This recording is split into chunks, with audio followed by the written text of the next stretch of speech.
kulankani ay yeesheen gudoomiyayaasha gobolada dalka ee wasaaradda horumarinta caafimaadka Soomaaliland iyo mas'uuliyiinta xarumaha caafimaadka aasaasiga ee gobolada dalka ayaa waxa uu ahaa kulan 3 bilood kaasi oo qabto mashruuca xakamaynta duumada oo lagaga wada hadlo waxyaabihii uu soo qabsoomay 3 bilood ee la soo dhaafay iyo qorshaha 3 bilood ee soo socda. kulankani oo muddo 2 cisho ah ka socday hotel Haldoor ee magaalada Boorama ayaa waxa maanta diiradda lagu saarayay xakamaynta cudurka duumada iyo qaabkii wanaagsanaa ee looga gurmaday dadkii uu soo ritay. waxaana ugu horreyn halkaasi ka hadlay agaasimaha waaxda duumada ee wasaaradda caafimaadka Soomaaliland Cabdi Cabdilaahi waxaana uu sheegay ujeedada kulankani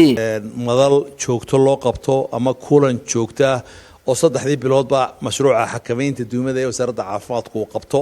oo 2 cisho lagu lafaguro 3 bilood ee ugu dambeysay maxaa inoo qabsoomay iyo 3 bilood ee soo socota maxaynu qorsheynaa maxaa caqabada jiray maxaa guula jiray sidaynu wax u saxnaa sidaynu wax u hagaajinaa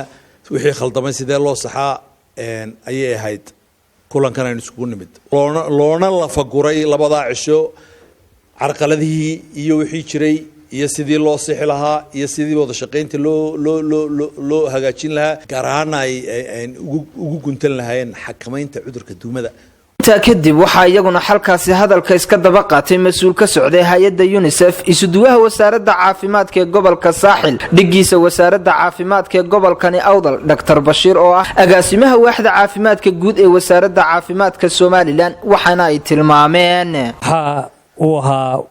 oo meesha ku soo bandhigteen wax qabad la taaban karo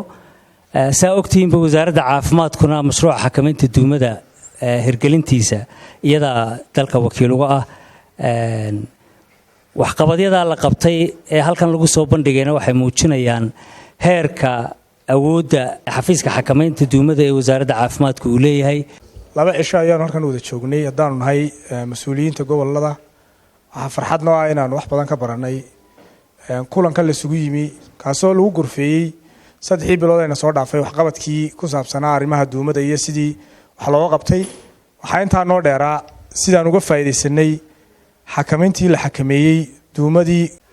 aniga maanta waxa nasiib ah in 6 gobol isku duwayaashoodii caafimaadku halkan ay joogaan iyo jamaasyadoodii laguna gurfeeyay hawsha halkani ka jirta ee gobolkan Awdal iyaguna ay muxuu ahaayay goboladuna isku duwayaashuna ay u yimaadeen hawshaasi iyo wixii aan qabanay nala arkeen iyo sidaan wax u xakamaynay. waxaan marka hore u mahadnaqayaa mashruuca duumada ee qaranka kaasoo hawl fiican runtii ka qabtay gobolka. mashruuc iminka bishii u dambeysay bil iyo week meelahaas noqonaysa